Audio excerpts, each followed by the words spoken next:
महाराष्ट्र सरकारने इतिहासामध्ये पहिल्यांदा एका आंतरराष्ट्रीय देशाबरोबर आमचं ससून डॉकच्या विकासासाठी आम्ही एक MOU आज साईन केलेले आहेत. ससून डॉकचा विकास हा नेहमी आपल्या सगळ्यांचा चिंतेचा आणि चर्चेचा विषय राहिलेला आहे.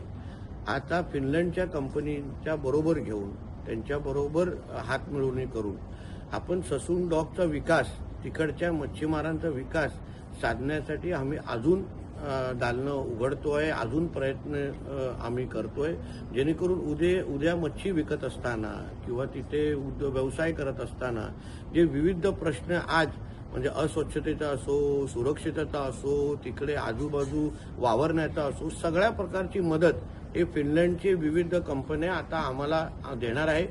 महाराष्ट्राच्या इतिहासामध्ये पहिल्यांदाच अशा पद्धतीचं गठबंधन झालेलं आहे.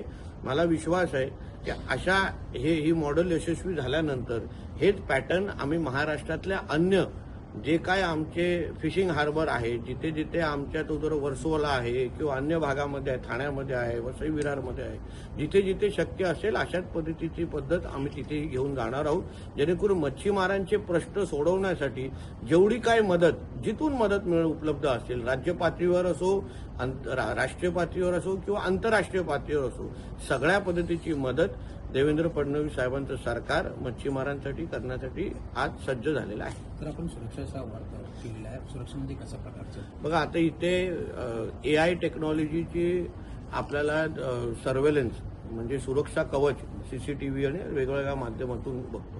खूप वेळा आपल्याला असं होतं की ह्या फिशिंग डॉकमध्ये काम करणारे जे नागरिक असतात किंवा कामगार असतात, प्रामुख्याने कामगार असतात, ते कधी कधी म्हणजे काही बांगलादेशी पण आढळतात, बाहेर अनधिकृत पद्धतीने आलेले लोक आढळतात.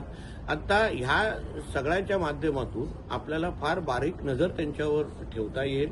जेव्हा आपल्याकडे एक चांगलं सुरक्षित जाळं तयार होतं तेव्हा ह्या फिशिंग हार्बरमध्ये कुठल्याही अनुचित प्रकार होत नाही, कुठल्याही पद्धतीची स्मगलिंगचे प्रकार होत नाही आणि CCTVची यंत्रणा आणि सुरक्षेची यंत्रणा सज्ज झाल्यानंतर हे अतिशय सुरक्षित असं एक फिशिंग डॉक. का मुंबईला आजूबाजूला अगर तुम्ही इतिहास बघितला, असंख्य हल्ले हे समुद्राच्या माध्यमातून झालेले आहेत.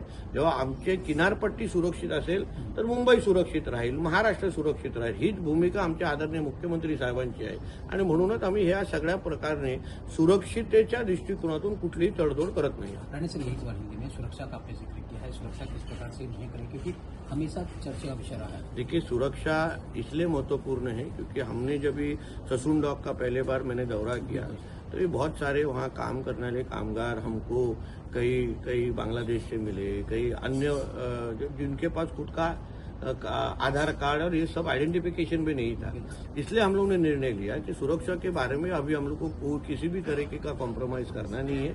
फिनलैंड कंपनी के माध्यम से, उनके जो कंपनीज है उनके माध्यम से हमको एक अच्छा AI टेक्नोलॉजी वाला CCTV का कवच हमको उपलब्ध जो मिल रहा है. उसके वजह से जो कुछ ये ससून डॉक पे होगा, मिनट टू मिनट अपडेट हम लोग को सारे के सारा डेटा हमारे पास जमा होगा, ताकि कोई भी इलीगल एक्टिविटी हमारे ससून डॉक पे कर नहीं सकता, हिम्मत भी नहीं करेगा. आखिर में मुंबई को, महाराष्ट्र को सुरक्षित रखना है तो हमारी ये पूरा जो समुद्री तट है उसको हमको सुरक्षित रखना हमारा काम है और इसी के लिए इसके बारे में किसी भी तरह का कॉम्प्रोमाइज नहीं करना, यही हमारे देवेंद्र फडणवीस जी के सरकार का मुख्य हेतु है. Thank you sir. Thank you.